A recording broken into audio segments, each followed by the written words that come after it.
उस समय धरती पर यह नियम था कि धरती पर कोई भी क्षत्रिय सम्मेलन कराएगा उसके पहले उसको परशुराम जी के पास जाकर एनओसी लेनी पड़ती थी। बिना परशुराम जी के अनुमति के कोई धरती पर क्षत्रियों का सम्मेलन नहीं करा सकता था। आज जनक जी के सभा में दीप दीप के राजा आए हैं और परशुराम जी को पता ही नहीं, किसी ने बताया भी नहीं। पूछा परशुराम जी ने जनक जी से, जनक आपकी सभा में इतने राजा क्यों उपस्थित रहे? जनक जी ने सब बताया। प्रभु, मेरी बिटिया के विवाह के निमित्त शिव का पिनाक केंद्र में था, उसी स्वयंवर में सारे दीप दीप के राजा उपस्थित भय हैं। अभी इतना बताया जनक जी ने, तब तक परशुराम जी की दृष्टि बाबा के टूटे हुए पिनाक के टुकड़े पर पड़ गई। अरे मानो किसी ने घी में अग्नि में घी डाल दिया। इतने आवेश में आए परशुराम जी बोले, जड़ जनक तुरंत बता किसने तोड़ा, निकाल कर बाहर करो, नहीं तो जहां तक तुम्हारी सत्ता है वहां तक धरती को पलट कर रख दूंगा मैं। श्री राम। परशुराम जी के आक्रोश को देखकर पूरी सभा कांप गई। सुनैना जी सोचने लगी, ब्रह्मा जी ने बनी हुई बात बिगाड़ दी। आज सबको भय में देखकर राम जी अपने आप आगे आए और प्रणाम करके कहे, मुनिवर, इस धनुष को तोड़ने वाला ना अवश्य आपका कोई दास होगा। क्यों? इतना बड़ा काम तभी हो सकता है जब तक आपका आशीर्वाद न प्राप्त हो। आपकी कृपा जिस पर पड़ी होगी वही ये काम किया होगा। नाथ संबोधन भंजनिहारा हो यही क्यों एक दास तुम्हारा। कहिए राम के लिए क्या आज्ञा है? परशुराम जी ने कहा, दास? राम, ये दास का व्यवहार नहीं, शत्रु का व्यवहार है। जिसने शिव के पिनाक को तोड़ा है वो सहस्त्र बाहु के समान मेरा शत्रु है। निकाल कर बाहर करो, जितने राजा हैं, नहीं तो सबको मार डालूंगा मैं। अब तो राजा डर गए कि अब राम जी बताएंगे नहीं कि मैंने तोड़ा है, अब बाबा मारेगा। अब राम जी मौन। लक्ष्मण जी दूर खड़े थे, सोचे जोड़ी बन नहीं रही है।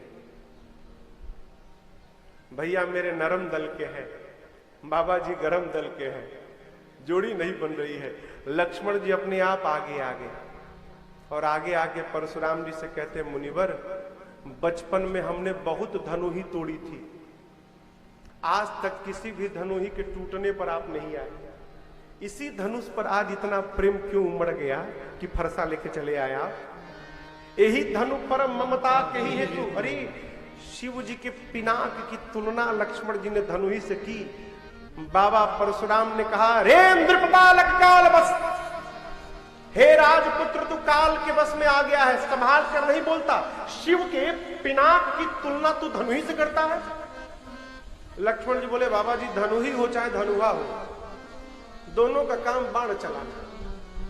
और आज तब से कह रहे हो किसने तोड़ा, किसने तोड़ा? किसी ने नहीं तोड़ा, पुराना था, भीतर भीतर दिमक लग गया था। कहते हैं किसी ने तोड़ा नहीं, छुआ तो टूट। मेरे भैया ने केवल छुआ था, टूट गया। छुआ तो टूट रघुपति ही न दोषु। मेरे भैया का कोई अपराध नहीं, पुराना था, छूने से टूट गया।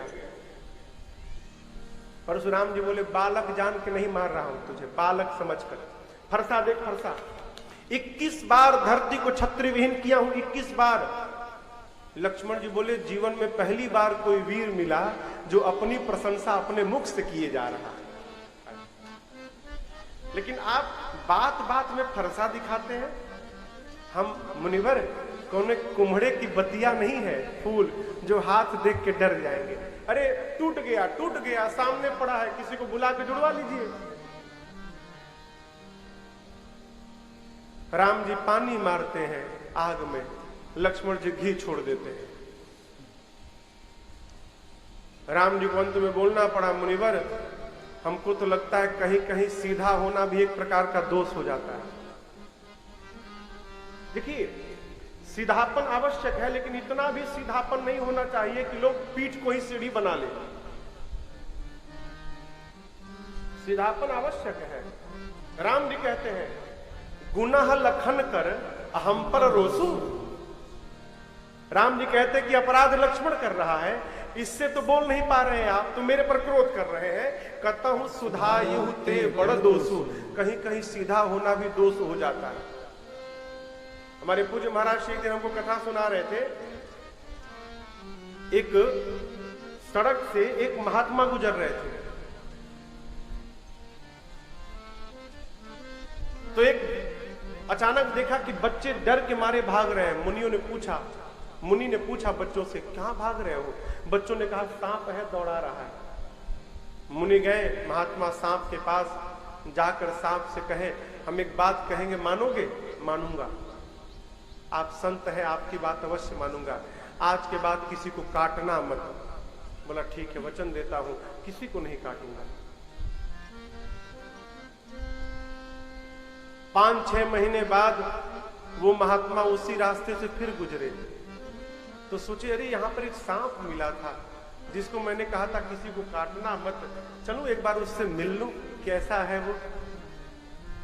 जाकर देखे तो सांप अधमरा होके पड़ा था। मुनि ने पूछा अरे तुम्हारी ये गति? सांप ने कहा मुनिवर आपने ही कहा था कि काटना मत, मैंने काटना बंद कर दिया। बच्चे हमको मार मार कर मेरी ये स्थिति बना दिए हैं। मुनि ने कहा था काटने के लिए मना किया था, फुफकार मारने के लिए थोड़ी मना किया था।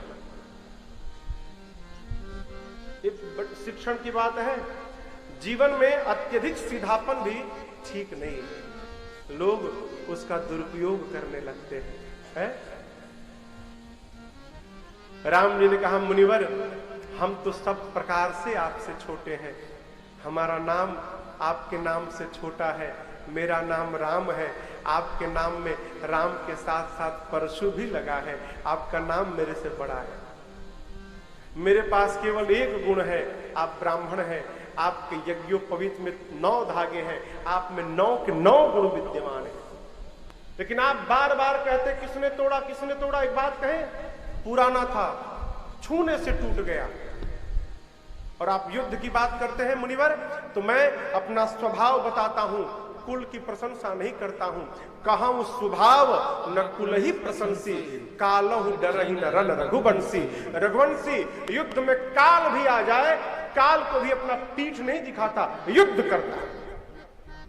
लेकिन जानते हैं इसके बाद भी हम आपसे लड़ेंगे नहीं। यदि हम आपसे लड़ें तो जीतने में भी हमारी हानि है और हारने में भी हानि है। कैसे? यदि मैंने आपको परास्त कर दिया तो आपको पहले आपका वध करना पड़ेगा, तो यदि मैं आपका वध कर दूं तो पाप लगेगा, वधे पाप। और यदि हार गया तो मेरी कीर्ति कलंकित हो जाएगी कि रघुवंशी हार गया, दोनों में हानि मेरी है। इसलिए मैं आपसे लड़ूंगा नहीं, आप भले मारोगे, मैं आपके पांव पे ही गिरूंगा। क्यों? मैं जानता हूं जो ब्राह्मण से डर के रहता है, ब्राह्मण का आदर सम्मान करता है, वो पूरे संसार में निर्भय होकर रहता है। राम जी ने ये बात कही तो परशुराम जी सुने, कहे ब्राह्मण में इतनी निष्ठा, भगवान को छोड़कर दूसरा कोई हो नहीं सकता।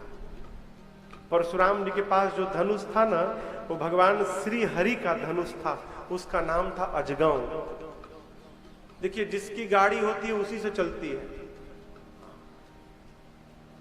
जिसकी जो गाड़ी होती है ना वो सब जानता है कि गाड़ी कैसे चलेगी। धनुष ना, धनुष की डोरी बांध के नहीं रखी जाती है, एक तरफ बंधी रहती है और एक तरफ खोलकर धनुष में उसको लपेट के रखा जाता है, प्रत्यंचा को। युद्ध के पहले डोरी खोल के और उसमें बांधी जाती है। भगवान का धनुष है, भगवान को छोड़कर कोई उसकी डोरी चढ़ा नहीं सकता। परशुराम जी के मन में विस्मय भया, कहीं ये भगवान तो नहीं। बोले राम रमापति कर धन लहु, खैचहु मिटाए मोर संदेहु। राम आप इस धनुष को खींचकर प्रत्यंचा चढ़ाइए और मेरे संदेह को समाप्त करिए। जैसे परशुराम जी ने धनुष दिया, बाबा की चौपाई कहती है, ए जिदेता चाप आपो ही चढ़ी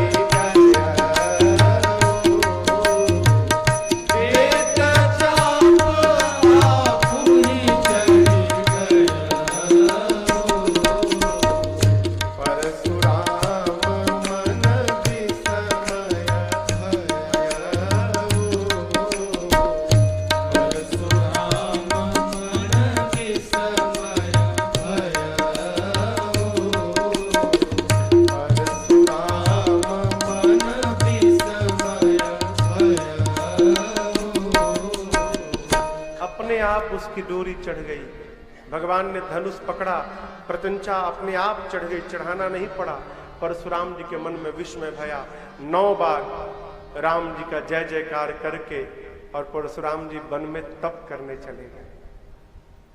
परशुराम जी के जाने के बाद विश्वामित्र जी ने महाराज जनक से कहा, जनक जी, धनुष के टूटने के साथ तो विवाह हो गया, परंतु अब अपने वंश परंपरा के अनुसार विवाह कराने के लिए आप दूत को पत्र देकर अयोध्या भेजिए, जिससे महाराज बारात लेकर अयोध्या से जनकपुर आ जाए। जैसे विश्वामित्र जी ने अनुमति दी, जनक जी ने दूतों को बुलाकर पत्र दिया और जनकपुर के मिथिला के दूत पत्र लेकर श्रीधाम अयोध्या पहुंचे। बाबा कहते हैं, अरे पहुंचे दूत रामपुर पावन, पहुंचे दूत रामपुर पावन, हर से नगर विलोकी सुहावन, हर से नगर विलोकी सुहावन, जाकर धूप द्वार तीन खबरी जनाई, धूप द्वार तीन खबरी जनाई, दशरथ नृप सुनी लिए बुलाए, दशरथ नृप सुनी लिए बुलाए, करी प्रणाम तीन पाते दीनी, करी प्रणाम तीन पाते दीनी, मुदित महीप आव उजनी, मुदित महीप आव उजनी, मुदित महीप आव उजनी। दूत पहुंचे, अयोध्या का दर्शन करके हर्षित हो गए है। महाराज के द्वार पर पहुंचे, भीतर खबर भिजवाया, हम जनकपुर से आए हैं। महाराज के पास आपको बताऊं मैं, ये सूचना मिली थी कि विश्वामित्र जी राम लक्ष्मण जी को लेकर बक्सर से जनकपुर चले गए। क्यों गए हैं ये सब कुछ मालूम नहीं था।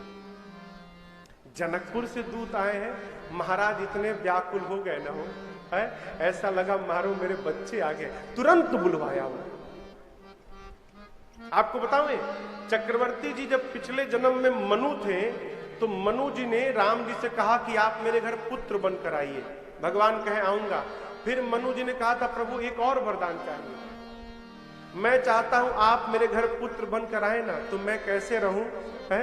मन बिनु फणी जिमी जल बिनु मीना, मम जीवन तिमि तुम ही अधीना। मनु जी ने कहा था, प्रभु यदि आपसे मेरा वियोग हो जाए तो मेरी दशा वैसी ही हो जैसे मणि निकलने के बाद सर्प की होती है और जल से निकलने के बाद मछली की हो जाती है। चक्रवर्ती जी से राम जी का 2 बार वियोग भया। एक बार वियोग भया जब विश्वामित्र जी राम जी को लेकर चले गए।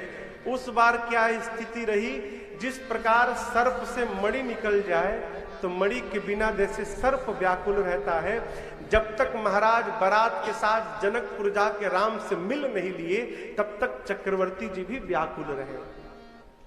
और दूसरी बार वियोग भया जब राम जी 14 वर्ष के लिए बन गए, तब की बार महाराज की वो स्थिति भई जल से निकलने के बाद जो मछली की होती है, राम के वियोग में महाराज ने प्राण का त्याग कर दिया।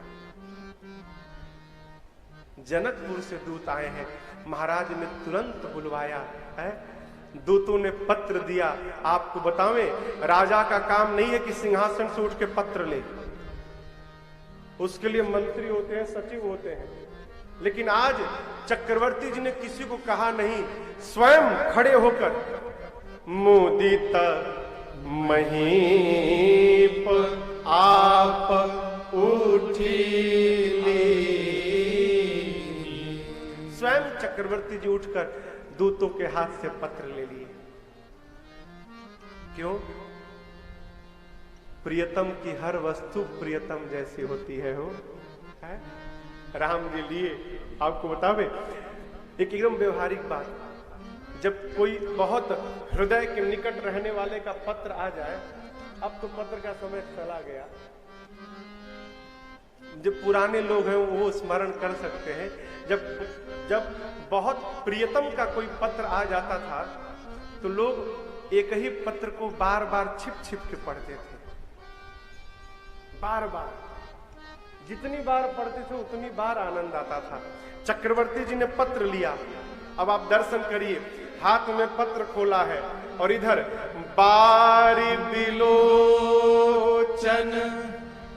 और मन में बांचत पाती, पुलक गात आई भरी छाती। महाराज जैसे पत्र खोलकर पढ़ने लगे हैं, नेत्र सजल हो गए, मन में शरीर का एक एक रोम पुलकित है। महाराज की इस दशा को देखकर चेहरे पर मुस्कुराहट है। सभा में जितने लोग थे सब व्याकुल हो गए। महाराज पढ़ रहे, एक बार हमको भी सुन समझ में आए, हम भी सुने क्या लिखा है। सभा के लोगों ने कहा महाराज से, महाराज एक बार हमको भी सुनाइए। महाराज ने फिर दूसरी बार बात कर सुनाया। महाराज ने कहा कि इसमें तो आधा अधूरा लिखा है, बात क्या हुआ है? अरे हम तब पाती लेके आवत बानी पार से, राजा जनक दरबार से, हम पाती लेके आवत बानी पार से, राजा जनक दरबार से। अब इसी में आपको एक नया गीत सुनाता हूं। ये किताब सुने हैं ना भैया, लोग सुने हैं। अब इसी में मैं एक नया गीत सुनाता हूं। दूत कहते महाराज से, महाराज हम लोग राजन दूत हई, हम जनक राज दरबार के, चिट्ठी बा सरकार के नाम। राजन दूत हई हम जनक राज दरबार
भैया हम महाराज जनक के नगर से आए हैं, दूत हैं, ये आपके लिए चिट्ठी आई है।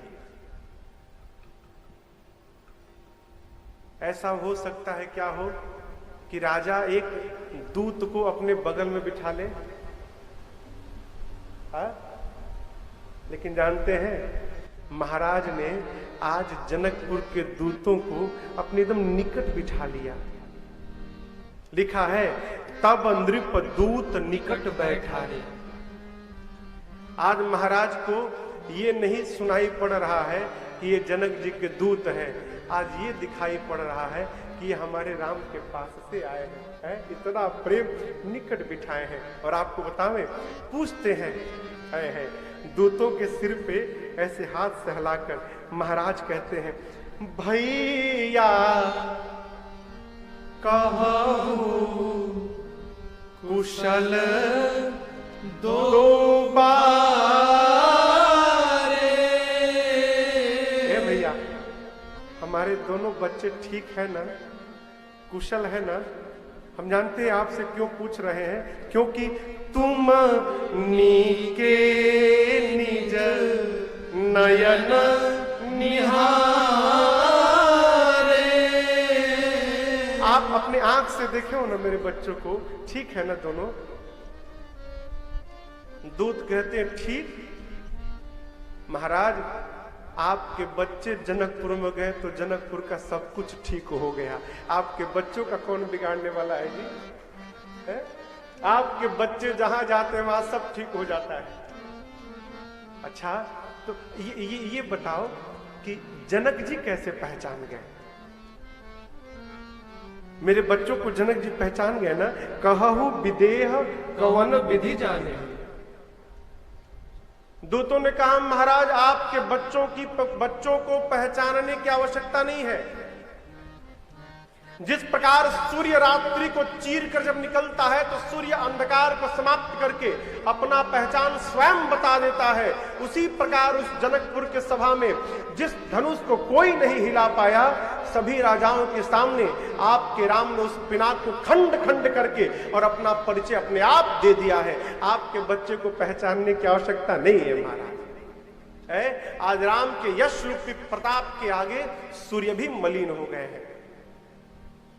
महाराज बच्चों की प्रशंसा सुने इतने गदगद हो गए, गले की माला, अपने गले की मोतियों की माला निकालकर लगे न्यौछावरी देने दूतों को। दूतों ने चक्रवर्ती जी के चरणों में रखकर कान बंद कर लिया, प्रभु ये अधर्म होगा, हम आपसे कुछ नहीं लेंगे। बोले अधर्म कैसा? आप दूत हो, आपका अधिकार। बोले दूत नहीं, हमारे मिथिला का नियम है बेटी के घर का पानी भी नहीं पिया जाता, हम कैसे ले लेंगे इसको? महाराज ने कहा बेटी आपकी तो है नहीं, बेटी तो जनक जी की है। दूतों ने कहा सत्य कहा महाराज आपने, सीता जी जनक जी की बेटी हैं। लेकिन आपको बतावें आज तक किशोरी जी ने हम लोगों को कभी नाम से नहीं बुलाया। सीता जी जब भी हमको बुलाती है ना, काका जी कह के बुलाती हैं। और सीता जी यदि काका जी कहती हैं महाराज, इस नाते तो हमारी बेटी हो गई ना, हम बेटी के घर का पानी भी लेंगे तो अधर्म होगा, हमको कुछ चाहिए नहीं महाराज, कान बंद कर लिए। दूतों की इन बातों को सुनकर चक्रवर्ती जी की सभा में जितने लोग बैठे थे सब महाराज जनक की जय जयकार करने लगे। क्यों? जिस महाराज के दूत के इतने श्रेष्ठ विचार हैं, उस महाराज के कितने श्रेष्ठ विचार होंगे। हमारे घर के बच्चे, हमारे घर के नौकर हमारा परिचय बताते हैं। किसी के घर के सेवक से बात कर लीजिए ना, उस घर के स्वामी का स्वभाव पता चल जाएगा। चक्रवर्ती जी इतने आनंद में आ गए, पहुंचे गुरु जी के पास, जाकर चरणों में दंडवत किए। प्रेम इतना उमड़ रहा है, बहुत प्रयास किए बोलने का। कहे गुरुजी ये चिट्ठी आई है, चिट्ठी, लेकिन गुरुजी इसमें आधा लिखा है, पूरी बात इसमें नहीं लिखी है। अब क्या हुआ गुरुजी? अब महाराज बोलना तो चाहते हैं, प्रेम में बोल नहीं पा रहे। तो कहे गुरुजी अब हम बता नहीं पाएंगे, एक मिनट रुकिए गुरुजी, दूतों को बुलवाएं, जनकपुर वाले दूतों को बुलवाएं अब बोले भैया जैसे आप लोग हमको बताए थे ना, हमारे गुरुजी को भी एक बार बता दो सब कुछ। दूतों ने गुरुजी से सब बताया। हम तो पाती लेके आवत बानी पार से, राजा जनक दरबार से। दूतों ने फिर बताया। गुरुदेव भगवान नेत्र बंद करके मुस्कुराने लगे। महाराज पूछे, है ना गुरुजी, खुशी की बात है ना? बोले महाराज इसमें आश्चर्य होने वाली कोई बात नहीं, ये तो होना था। नदियां अपने उद्गम से निकलने के बाद मन हो चाहे ना हो, नदियां निकलती हैं तो निकलने के बाद मन हो चाहे ना हो, दिन रात दौड़कर और जाकर एक दिन समुद्र में विलीन हो जाती हैं। महाराज उसी प्रकार जिसके जीवन में धर्म रहता है ना, उसके जीवन में रिद्धि सिद्धि और संपत्ति रूपी नदी को बुलाना नहीं पड़ता। ये रिद्धि सिद्धि संपत्ति रूपी नदियां अपने आप चली आती हैं, बुलाना नहीं पड़ता। आपको बताऊं, जब ये चौपाई मैंने पढ़ी तो मैं बहुत सोच में पड़ गया। एक दिन रात्रि में पूज्य महाराज जी की सेवा कर रहा था, पूछा एकांत पाकर कि सरकार आज एक चौपाई पढ़ी है, फंस गया है, कहो। हमने कहा सरकार उसमें लिखा है कि जिसके जीवन में धर्म रहता है उसके जीवन में रिद्धि सिद्धि संपत्ति रूपी नदी आती है। बोले सही है। हमने कहा सरकार समाज में तो कई ऐसे भी लोग हैं जिनका धर्म से दूर दूर का वास्ता नहीं है, उनके घर में भी बहुत बढ़ रहा है ना? तो वो सही कि ये सही? जी बोले बेटा दोनों सही। और कैसे सरकार? तो बोले देख, संपत्ति भी बेटा दो प्रकार की है। एक संपत्ति का नाम है श्री और दूसरी संपत्ति का नाम है धन। जिसके जीवन में धर्म रहता है उसके पास श्री जाती है, और जिसके जीवन में अधर्म रहता है उसके पास श्री नहीं जाती, उसके पास धन जाता है। फिर मैंने पूछा हमारे पास जो है ये श्री है कि धन है, कैसे पता चलेगा? भाई जो आ रहा है वो श्री आ रहा है कि धन है, कैसे पता चलेगा? महाराज जी मुस्कुराए, कहे बेटा बड़ा सरल है वो। जिसके आने के बाद कथा में देने का मन करे, जिसके आने के बाद किसी के बिटिया में विवाह में देने का मन करे, किसके आने के बाद भंडारा कराने का मन करे, जिसके आने के बाद बाबा का फूल बंगला कराने का मन करे, जिसके आने के बाद अस्पताल में दवा बांटने का मन करे, तो समझ लेना धर्म के मार्ग से आ रहा है, तुम्हारे पास श्री चल के आ रही है। और ठीक इसके विपरीत जिस धन के आने के बाद किट्टी पार्टी करने का मन करे हो, अब आगे वाला आप समझ ही रहे हैं, इसका मतलब वो जो धन है ना वो धर्म से नहीं आया है, गलत मार्ग से आया है। सावधान, जो जहां से आएगा वहीं निकल कर जाएगा। धर्म से आएगा तभी धर्म में जाएगा, अधर्म का पैसा धर्म में जाने वाला नहीं है, कदापि नहीं। इसलिए जीवन में कुछ भी हो जाए धर्म का त्याग न हो। कर्म प्रधान विश्व करी राखा, जो जस करई सो तस फल चाखा। कोई हो, राम जी ने अपने पिताजी को भी इस नियम से मुक्त नहीं किया। बाण चलाया, फल मिला। कर्म न बिगड़े। हमारे पूज्य महाराज श्री गीत गाते हैं, अरे कर्म करो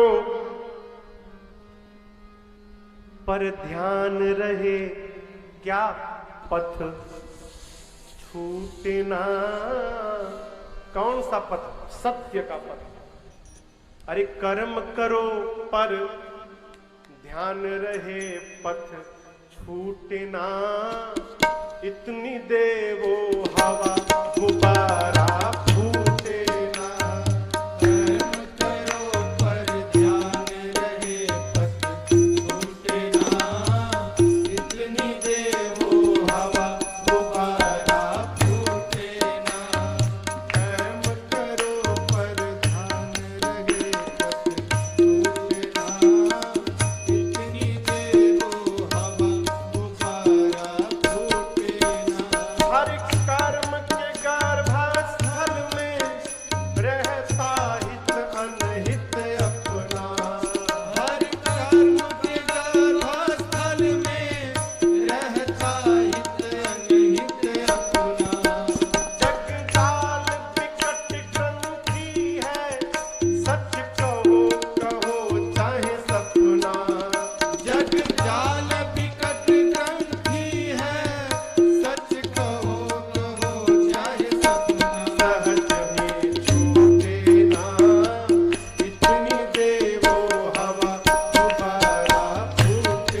को क्रोध नहीं आता, केवल मुर्दे को। प्राण है तो क्रोध आएगा, लेकिन कितना क्रोध करना है इसकी भी एक सीमा है। साधक कहता है सावधान, एक बार क्रोध भी करिए पर बोध नष्ट ना होवे। एक बार क्रोध भी करिए पर बोध नष्ट ना होवे। स्वार्थ भी बुरा नहीं है औरों को कष्ट ना होवे। स्वार्थ भी बुरा नहीं है औरों को कष्ट ना होवे। जीव कोई रूठे ना इतनी देवो हवा, तुम्हारा फूटे ना। कर्म करो पर ध्यान रहे पथ छूटे ना। इतनी देवो हवा दोबारा छूटे ना।